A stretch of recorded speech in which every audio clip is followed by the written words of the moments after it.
RMC, à la une des grandes gueules. Particulièrement les week-ends, vendredi, samedi, vous avez des urines qui commencent du début de la rue Pierre-Budin jusqu'à la fin. Ça fait carrément des rivières de pipi. Il y a une école qui se trouve ici, donc au numéro 5, et une crèche à l'autre bout de la rue. On a commencé par un premier chantier qui était d'installer des jardinières. L'idée, c'était de faire respecter vraiment cette rue qui est belle. Alors, le problème n'est pas encore entièrement réglé, mais les gens respectent quand même davantage, je trouve, maintenant la rue.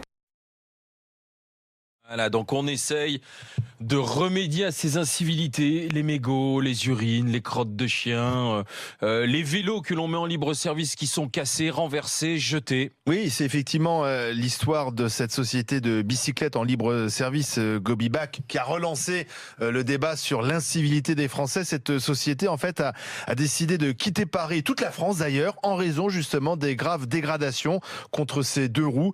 Et c'est vrai que c'est l'occasion de pointer le vandalisme qui règne dans notre pays. Urine sur la voie publique, déchets, dégradation, titres de transport qui ne sont pas validés. Bref, alors je vais vous donner quelques exemples à l'étranger. Par exemple, à Oslo, en Norvège, eh bien l'entrée du métro est libre, sans barrière ni tourniquet pour stopper d'éventuels fraudeurs, et ça se passe très bien. En Angleterre, le livreur peut déposer chaque matin une bouteille de lait frais sur le pas de ta porte, sans crainte que ton voisin vienne voler le lait. Aux États-Unis, eh bien on peut glisser une pièce dans un distributeur pour attraper son quotidien préféré, et personne ne va saisir 2 ou 3 journaux supplémentaires en se disant tiens, je vais les revendre ou les filer à un copain.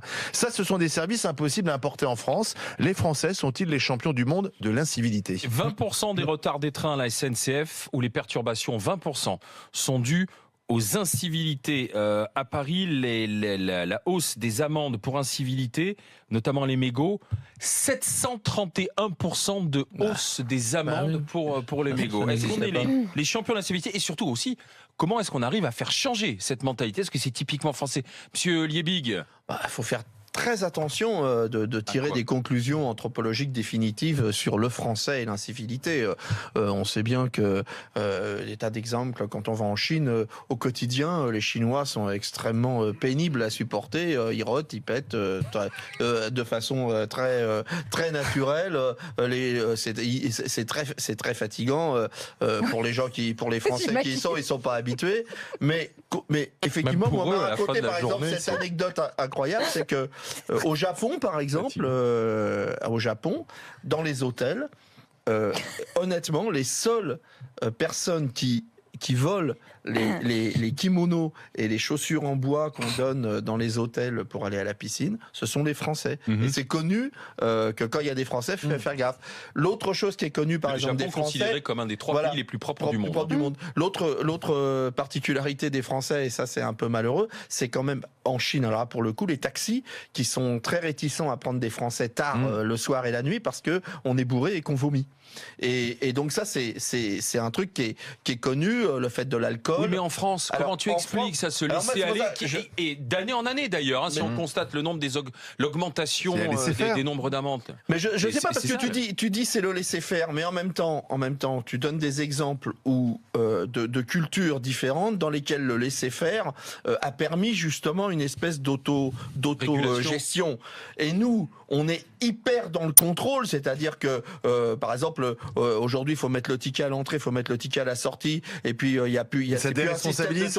C'est peut-être l'inverse, on déresponsabilise. Je pense qu'il y a une part de déresponsabilisation. Tu sais ce que disait La Rochefoucauld, tout ce qui n'est pas autorisé, tout ce qui n'est pas interdit est autorisé. Le problème, c'est ça, le problème de la pensée, c'est on met des interdits, et à partir du moment où il y a qui veut les interdits? On est dans un pays étatique où effectivement l'État pense qu'il doit tout contrôler, tout vérifier. Peut-être qu'un anthropologue du communautaire te dirait que le fait d'être dans un système d'individualisme, de pensée individualiste, qui est aussi la pensée de notre liberté et qui est pas une pensée communautaire, nous fait de nous des espèces d'électrons libres dans une société. L'individualisme, il est partout.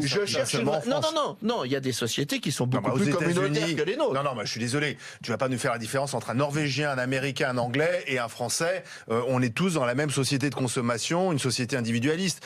Sauf peut-être qu'effectivement, je sais pas si c'est une explication, mais à force de déresponsabiliser culpabiliser les Oui, Français, ça y de fait, dire que c'est jamais vraiment de la faute des Français. Je prends un exemple, par exemple, aujourd'hui, il est admis qu'à la fin d'une manifestation à Paris, notamment, eh bien, on puisse dégrader la voie publique, on puisse péter un abribus, qu'on puisse renverser des poubelles, qu'on puisse parfois même s'en prendre à des policiers.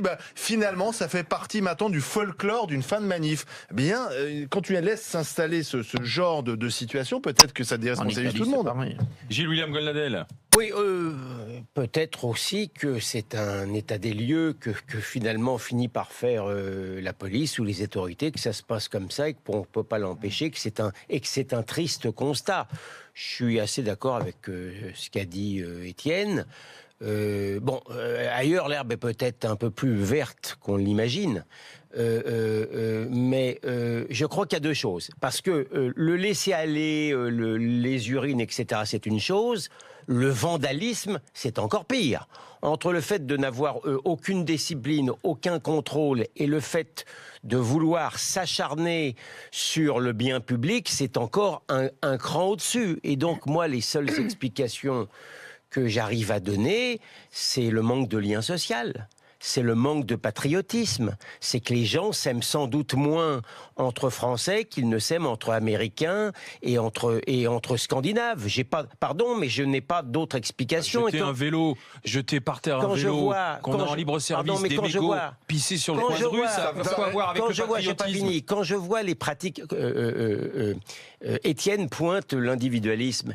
Mais l'individualisme, il va très loin. Les syndicats, lorsqu'ils sont prêts à pourrir la vie des usagers pendant des mois, pour en vérité des raisons purement corporatistes, c'est aussi l'individualisme, si j'ose dire, en collectivité. Donc si vous mettez... L'individualisme en collectivité, c'est une nouvelle notion anthropologique puisque c'est passionnante.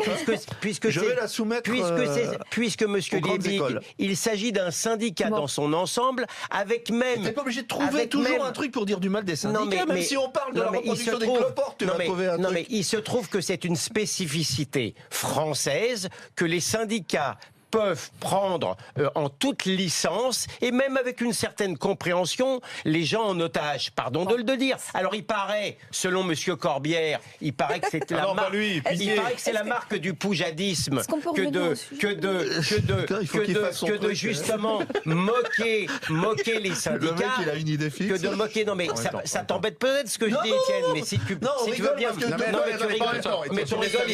T'as la rigolade facile parce que quand même, je te dis, moi je pointe justement ce poujadisme de gauche qui justement se fout complètement la gueule des usagers et qui est à la racine aussi du mal. L'incivisme, c'est de gauche ? Non, pas du tout. Non, je pense que l'incivisme,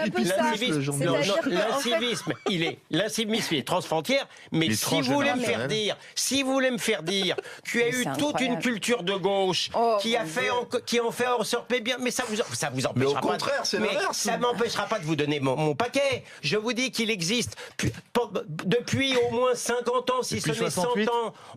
Il y a 68, mais il y a une sorte de détestation de la patrie. Est-ce qu'à un moment je vais pouvoir parler parce que là bien entendu, non mais ce que je veux dire par là. Ce que je veux dire par là, si vous ne voulez pas entendre que peut-être qu'à la base de ce qu'on dit là, le vandalisme, bien sûr, je prétends que si les Français ne s'aiment pas suffisamment les uns avec les autres et n'aiment pas suffisamment leur patrie, je pense qu'une partie de l'idéologie de gauche a sa responsabilité. Alors, ça peut vous faire marrer, mais c'est vrai. Marianne Soubré, pourquoi est-on les champions du monde? Est-on d'ailleurs les champions du monde des incivilités? Mais bien complètement, je veux dire, on part des incivilités, on dérive sur ensuite le vandalisme en fin de manif où les gens jettent des pierres. C'est du vandalisme, c'est pas de l'incivilité, ce sont deux choses différentes. L'incivilité là dont on parle, on t'a parlé de casser les vélos. Non mais casser les vélos, c'est l'incivilité, c'est pareil. C'est la gauche qui casse les vélos. Non mais moi j'ai même pas commencé là, tu vois, donc il faudrait déjà que je puisse commencer parce que là j'arrive à un moment d'énervement où où tout d'un coup, monsieur Gilles William vient nous expliquer que les gens de droite seraient des gens extrêmement bien élevés, qui auraient l'idée du collectif, qui seraient des gens merveilleux, et les gens de gauche, en fait, voudraient le bordel. Tout ce que j'ai dit. Les mégots par terre, j'ai pointé l'idéologie antipatriotique. C'est pas pareil, je suis pas capable de comprendre, j'y peux rien. Mais si tu penses que le patriotisme n'est pas une idée de gauche, mon pauvre, mais retourne à l'école, va ouvrir des livres. Depuis 50 ans, on ne t'explique pas que la nation, ça vaut plus rien et que les frontières, il faut les envoyer promener. C'est moi qui ai inventé ça, t'as raison. Alors, moi je vais revenir au sujet. Le sujet, le rapport avec les mégots. Je pense que le rapport avec les mégots, bien au-delà des idées politiques, on doit être sur tout simplement l'idée que chacun à un moment doit apporter sa pierre à l'édifice. J'ai été fumeuse, alors il m'arrive, en ce moment je suis dans ma période non fumeuse. C'est pour ça que t'es énervé. Je sais pas pendant combien de temps. C'est pas moi qui suis énervée, c'est lui qui m'énerve. Il y a une nuance. En général, c'est quand je touche juste, mais continue. Mais non, Vas-y, finis. Tu pars à côté. Vas-y. Par exemple, le fumeur, voilà, les mégots. Il m'est arrivé, et un jour, il m'arrivait, bien sûr, il m'arrivait pendant des années de jeter mon mégot par terre, et un jour, j'ai pris conscience que ce que je faisais n'était pas bien.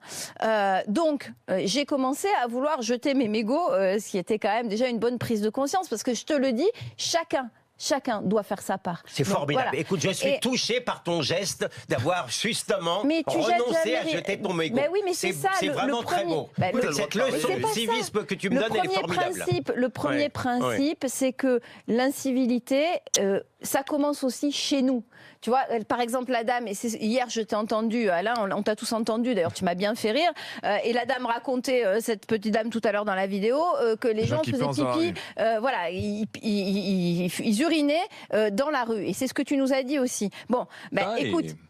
Je pense qu'on a tous une responsabilité collective. Ça n'a rien à voir avec de la politique. C'est juste simplement. Moi je suis pas d'accord avec toi. Je pense que tout est politique. Non, Marianne, tout est politique. Mais moi je te parle pas d'idée de gauche ou d'idée de droite. Non, ce que je parle par là. Je ne suis pas forcément d'accord avec l'esprit binaire de Gilles William qui semble dire. Mais moi je pense que c'est politique. Non, mais politique au sens noble du terme et pas la petite politique présentée par monsieur Gilles William, où d'un côté tu aurais les gens de gauche qui seraient sales. J'ai jamais dit ça. Mais si, c'est ce que tu nous as dit. Non, mais tu n'arriveras pas à caricaturer ma pensée. Mais elle est caricaturale en elle-même, tu sais, mon ami. Je te dis simplement qu'il y a une idéologie. J'ai pas besoin de la caricaturer. Il y a une idéologie depuis plus de 50 ans de détestation du pays, mais de la patrie, de la France. Mais j'ai pas été élevée comme ça. Arrête. On est des centaines de milliers à être nés après 68 et à aimer l'ordre et à aimer la propreté. Faut arrêter avec ça. C'est pas parce que t'es né avant 68 que tout d'un coup, si tu veux, les choses auraient été pires après. Tu penses que les idées 68ardes sont complètement mortes, toi. Tu penses que les idées 68ardes sont mortes en juin 68. Mais tu crois que c'est à cause de ça qu'il y a de la saleté? Je sais pas du tout si ça. Non, mais c'est à cause de quoi alors? Mais non, mais moi je pense. Alors c'est à cause de quoi? Pourquoi est-on plus sale je pense qu'on peut travailler sur la question de la culture individualiste française qui est liée à notre mode d'organisation. Contrairement à ce que tu penses, je redis qu'il y a des pays dans lesquels il y a une organisation beaucoup plus communautaire qui est acceptée, c'est-à-dire on dit voilà, il y a des groupes communautaires qui existent, la responsabilité de chacun et la responsabilité de tous dépend de la responsabilité de chacun. Il y a des pays qui fonctionnent comme ça. Alors c'est un mode de pensée et je pense que ça n'a rien à voir avec mai 68, tout ça. Je pense que c'est un mode de pensée qui est très profond. Je pense qu'on jetait des mégots et qu'on pissait par terre avant mai 68 et depuis très longtemps en France. Je pense que quand on lit des histoires qui sont rapportées par Michelet sur la Révolution française et sur la façon dont les gens se comportaient, on trouve aussi cette incivilité particulière. 19e siècle, Paris est un cloaque. Voilà, Paris est un cloaque. Donc je pense que ça n'a rien à voir avec la pensée 68. Je pense que ça a à voir avec une construction mentale. On essaie de réfléchir sur la différence entre les pays. Et ben justement, la construction mentale du français qui permet certainement cela. C'est une construction mentale très ancienne qui a été et je pense qu'aujourd'hui on est confronté au reste du monde et que cet individualisme particulier qui nous fait voler les petits sabots que les Japonais mettent dans les chambres pour aller prendre à la piscine est tout à fait on se voit confronté aux autres et ça nous revient en boomerang. Les Français champions du monde des incivilités, il n'y a pas photo comme disait l'autre. Oui, 84% sur rmc.fr, oui, 78% sur Twitter. D'accord, oui, mais pourquoi? Et surtout, comment est-ce qu'on arrive à changer la mentalité? Dans un instant, on sera avec le maire de Valence. À Valence, Valence dans la Drôme, si vous laissez un sac sur le trottoir, désormais, ce sera 368 €. Je peux vous dire que les amendes, justement, est-ce qu'il faut monter le prix des amendes pour que ce soit dissuasif et que ça change Il faut surtout redresser, sinon ça sert à rien. Civique 3216 rmc.fr pour continuer d'en parler avec les GG.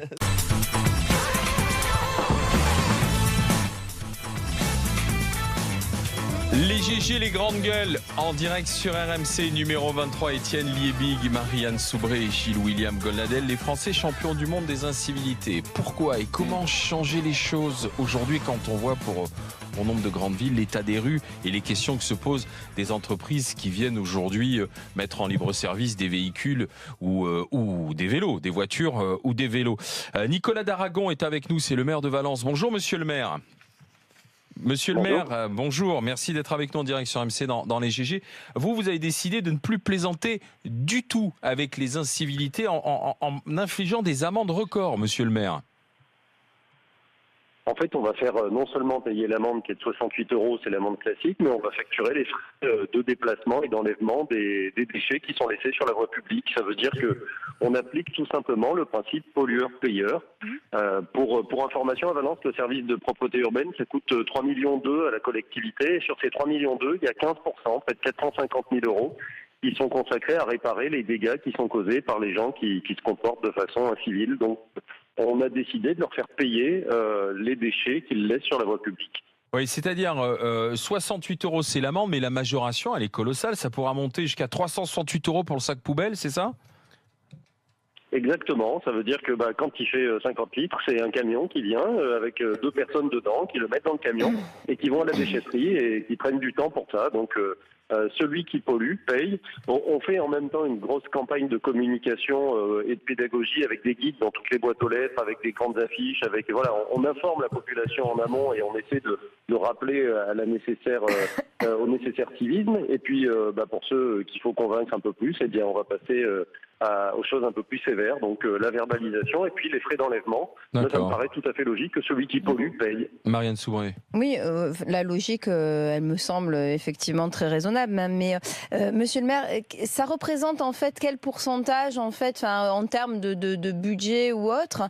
Il y a beaucoup, vous souffrez beaucoup de ce genre d'incivilité. Je me rends pas compte en fait pour une ville comme la vôtre. On a une ville qui est globalement propre, mais on a des points sur lesquels on n'arrive pas à résoudre le problème. Je pense au point d'apport volontaire où les gens prennent jamais le sac de la bonne taille et puis finalement c'est pas très grave, ils posent ça à côté, où on a des gens qui laissent leurs chiens aller là où ils ont envie, ou qui déballent leurs encombrants pendant qu'ils déménagent. Donc c'est plutôt sur des points spécifiques qu'on va s'attaquer à ça, parce que globalement la ville est propre. Mais elle est extrêmement propre à 6 h du matin et puis après moi à partir de midi j'ai les gens qui appellent le numéro vert pour dire c'est pas normal, la ville est sale, tout simplement parce que l'activité humaine a commencé et que le travail des 70 agents de la ville a été endommagé, on va dire, dans de nombreuses rues. Donc voilà, 3,2 millions le coût, une quarantaine de véhicules, 70 agents et les incivilités on les a estimées à 450 000 €. D'accord. Excusez-moi, monsieur le maire, mais est-ce que par ailleurs vous mettez en place ce qu'il faut comme infrastructure? Parce que moi, par exemple, je me suis promené l'autre jour autour du lac de Vincennes, à côté de chez moi, et j'ai changé la couche de ma petite fille, et après la couche de la petite fille, et j'ai pas trouvé une seule poubelle pour la mettre, et donc je suis reparti avec, et donc faut aussi, si on veut, si on exige ça des poubelles solides aussi, des populations, il faut qu'il y ait tout ce qu'il faut parce que sinon, si on n'a pas de poubelle, on peut rien faire. J'ai pas le chiffre précis, mais je crois qu'on a plus de 2000 poubelles sur le domaine public. Je sais qu'on a 228 distributeurs de sacs pour les déjections canines. Donc ça veut dire qu'on est vraiment très équipé. On en met tous les 15 mètres. Celui qui veut pas ne le fera pas. Mais de toute façon, on sait que c'est un comportement qui est pas réglé par la proposition de poubelle. Hein. C'est pas ça le sujet. C'est des gens qui n'en ont rien à faire. C'est ceux-là sur lesquels on veut tomber pour régler le problème. Merci monsieur le maire de Valence. Merci d'avoir été avec nous, Nicolas d'Aragon. Je trouve qu'on a quand même évolué, par exemple, sur les déjections déjection canine. Oui.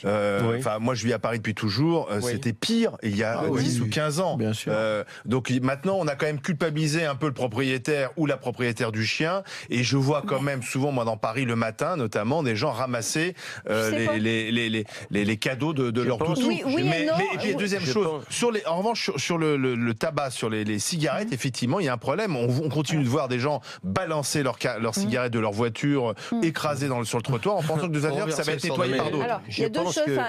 Juste par rapport aux cigarettes, il faut effectivement, parce que je rejoins ce que disait Étienne tout à l'heure, c'est qu'il faut aussi des poubelles adaptées. Et toutes les villes n'ont pas aussi les poubelles adaptées qui font cendrier. Mais il suffit de mettre ça et à mon avis, les cigarettes déjà, c'est au restaurateur. C'est terminé. Oui, aussi. Où on fume dans les villes. Devant les bistrots. C'est devant les bistrots et les vrai. restaurants. C'est à eux de mettre en place des poubelles. Mais après, sur les chiens, si tu veux, alors je suis désolée parce que je suis toulousaine et ça va me faire de la peine de dire ça, mais chaque fois que je rentre à Toulouse, je suis stupéfaite de la saleté des trottoirs, la différence qu'il y a entre le nord de la France et Toulouse, par exemple, qui est la ville la plus sale de France, à mon avis, en termes d'éjection canine. Et à chaque fois, je suis stupéfaite. Donc dans le sud, on est plus sale ? Je ne sais pas. Je trouve qu'il y a une indiscipline, ou alors ils n'ont pas mis en place justement les Vous sacs. remarquerez que Toulouse est une ville de gauche. Mais parce que tu racontes plus du tout. Mais bien sûr que non. Oui, Bien sûr que non. C'est vrai, mais ça va mieux. Ça va mieux. C'est la ville rose. Et longtemps, parce qu'il y a eu une petite parenthèse de gauche, mais pas tant que ça. Est-ce qu'on peut faire une distinction entre le nord et le sud ? Non, mais est-ce que je pourrais dire un mot ? Vas-y, Pierre. Attends, Moi, je pense. Est-ce qu'on peut faire une distinction entre le nord et le sud ? Moi, je pense. Alors après, on a tous l'exemple en tête de Marseille, chaque fois qu'il y a des grèves de poubelles. Souvenez-vous des images qu'on voit. à Marseille, le problème. Non, mais à Marseille. Bon, il semblerait qu'on craint beaucoup ma parole ici. Non, mais c'est pas ça. Mais moi, honnêtement, je pense qu'il y a un vrai clivage nord-sud en France. Vraiment. Moi, je pense que c'est de la faute de la Dans un CGT. Qu'en instant, pense Gilles William ? Céline de Poitiers Non, pour mais nous je voudrais expliquer. dire deux Monsieur choses. Gilles William. D'abord, je crois là aux vertus de la prévention. En ce qui concerne, par exemple les déjections canines, je crois que maintenant les gens sont beaucoup plus culpabilisés. Il fut un temps, le type il faisait chier son chien sur le trottoir, on passait, etc. Maintenant, il doit s'attendre ou à un regard mauvais, ou à une sale réflexion. Sauf s'il est gauche. Je pense que les gens, donc autrement dit, la culpabilisation. Donc on va prendre conscience des choses. Exactement, la culpabilisation de bonne loi, elle marche. Par contre, je me garderais bien de critiquer le programme répressif du maire de Valence, mais je suis quand même partiellement sceptique parce que certes, il pourra sans doute sanctionner le type qui a pignon sur rue, c'est le cas de le dire, et qui a une poubelle trop petite, ou le type qui est propriétaire d'un chien, mais peut-être que les types les plus inciviques ou les plus désocialisés, pour leur coller une amende parce que ils ont été sales, et encore davantage pour recouvrer son amende, et ben le maire de Valence, il devra se lever de bonne heure. Nous sommes avec Céline qui est du côté de la Vienne et du côté de Poitiers. Bonjour Céline. Bonjour les GG. Quelle explication vous donnez à ces Français champions du monde de l'incivilité, alors ma chère Céline ? Quelle cause ? Moi je crois qu'à chaque fois on déresponsabilise les parents. Je pense que si jamais, il faut apprendre aux enfants. L'enfant il jette un mouchoir par terre, on lui dit non, il y a des poubelles. L'enfant il jette quelque chose, un papier de gâteau. Moi je suis sortie je me promenais en ville, une maman a acheté un gâteau, son fils a jeté par terre le papier. Comme ça, il y a des poubelles partout, il y a des parcs qui sont interdits aux chiens, il y a un gros panneau, et c'est pas comme si on pouvait pas aller promener son chien. Eh ben il y en a quand même qui vont dans les parcs interdits aux chiens. C'est fou ça. Ouais. C'est vrai, avec des bébés dans les bacs à sable. Donc vous dites qu'il faut apprendre dès le plus jeune âge, en fait, l'éducation et le civisme, quoi, en fait. Mais c'est ça, le vivre ensemble. On a fait des enfants, c'est à nous de leur dire, ça se fait pas. C'est pas comme si on était dans un pays où il n'y avait pas de poubelle, où il n'y avait pas de déchetterie. Moi je trouve qu'on déresponsabilise complètement les enfants. C'est fou, je sais pas. C'est toujours la faute de quelqu'un. Il faut que l'école apprenne ceci. Non, on a fait des enfants, on les éduque. C'est à nous de leur apprendre les choses. Mais on est quand même dans la culture de la déresponsabilisation en France. Et moi, contrairement à ce que dit Étienne, je pense que c'est dans nos gènes parce que on a fait croire que l'État pouvait tout régler régler à coup de règles, de lois, d'amendes. Et c'est à chacun quand même de prendre un peu, de prendre un peu sa part dans l'éducation de ses enfants, dans son propre comportement. On a tous fait des choses qui n'étaient pas bien. On a tous à un moment donné été inciviques et il faut se corriger. Je me permets de vous rappeler qu'au départ, le sujet, c'est plus que d'être incivique, c'est de casser le matériel, le matériel urbain. Ça va bien au-delà de jeter son mégot. Ou taguer. Je pense que ça participe de la même chose. C'est pire. C'est des degrés divers. Mais c'est pire. Non, mais c'est exactement la même chose. Mais non, parce que là, je pense que quand tu vandalises volontairement quelque chose, tu n'es plus dans le je m'en foutisme, tu es dans la haine sociale, tu es dans quelque chose d'encore plus fort. Et on nous dit que c'est une spécificité française, qu'on serait les champions du monde. Donc moi, je veux bien qu'on ne s'interroge pas sur cette étrange spécificité, mais ça vient bien au-delà que c'est la maman qui n'a pas dit les choses, on déresponsabilise. C'est beaucoup plus profond. Merci Céline d'avoir été avec nous. Je vous envoie un t-shirt des GG. Anthony, bonjour. Oui, bonjour les GG. Bienvenue Anthony, les Français champions du monde des incivilités. Qu'est-ce qu'on peut faire? Est-ce que vous le constatez, vous, du coup, Anthony? Alors moi, en arrivant de province, là, ça fait 1 an et demi que je suis sur Paris. Je travaille dans les secteurs hyper touristiques, là, donc je suis tout le temps sur le Trocadéro, Tour Eiffel, etc., le 16e. Donc c'est soi-disant le joyau français. Donc déjà, j'ai été choqué par la façon de se comporter des Parisiens. Mais bon, après, même si c'est une ville très cosmopolite, aussi bien sur la route, déjà en tant qu'usager de la route, ça commence là, quoi, quand on sort de chez soi. Alors déjà, j'ai jamais vu autant de chiens de ma vie. Pourtant, à Toulouse, on a la place et tout. Enfin, j'ai habité Montpellier, Marseille, Toulon, partout. Alors à Paris, vous vivez dans 12 mètres carrés, mais vous avez tous des mini-chiens. Et tous, ils font leurs besoins sur les trottoirs. Oui, mais les mini-besoins. Moi, je maintiens que c'est plus propre à Paris qu'à Toulouse, excusez-moi. Et je maintiens qu'il y a des pays où il y a autant de chiens et c'est pas comme ça non plus. Allez-y, il y en a beaucoup en France. Déjà, je sais pas, personne respecte la loi. C'est-à-dire que vous avez tous les taxis, VTC, livreurs qui garent au milieu de la route et vous disent on n'a pas le choix. Mais ça se fait pas, tu fais 100 mètres. On vous coupe la route sans arrêt, les scooters. C'est la seule ville où j'ai travaillé, où les voitures sont obligées de se pousser pour laisser passer des scooters qui déboulent à fond, à droite, à gauche, qui vous cassent les rétros. Les moutards qui vous tapent parce que vous n'êtes pas assez... Quand je m'arrête, moi j'essaie de rester courtois, vous laissez traverser un piéton, mais le mec qui vous regarde, il vous prend pour un extraterrestre. Non, mais les taxis, les 2 premiers mois, j'ai failli me battre avec tout le monde, j'avais jamais vu ça, les mecs vous coupent la route, et vous avez une file d'attente de voitures, là, parce qu'il y a un petit bouchon, ils doublent la file. Certains livreurs aussi. Le livreur qui pile devant vous sans mettre ne serait-ce que des clignotants ou c'est voir. Même s'il peut se garer, même s'il peut se garer, il se met devant. C'est incroyable. Les 2 premiers mois, il faut que j'arrête. D'accord. Vous faites un constat. Là, par contre, c'est un constat. Mais il y a juste une chose, c'est interdit de se garer sur la voie publique. C'est interdit, c'est 135 €, 3 points. Pourquoi c'est pas respecté? Enfin, j'ai jamais vu autant de policiers, les mecs sont armés comme pour envahir le Koweït. C'est ce qu'on appelle les traditions. Et ils vous laissent faire. Moi, je prends des manches parce que je me gare sur un stationnement livraison. On me mange en face, avenue de la Grande Armée, donc à 2 pas de l'Arc de Triomphe.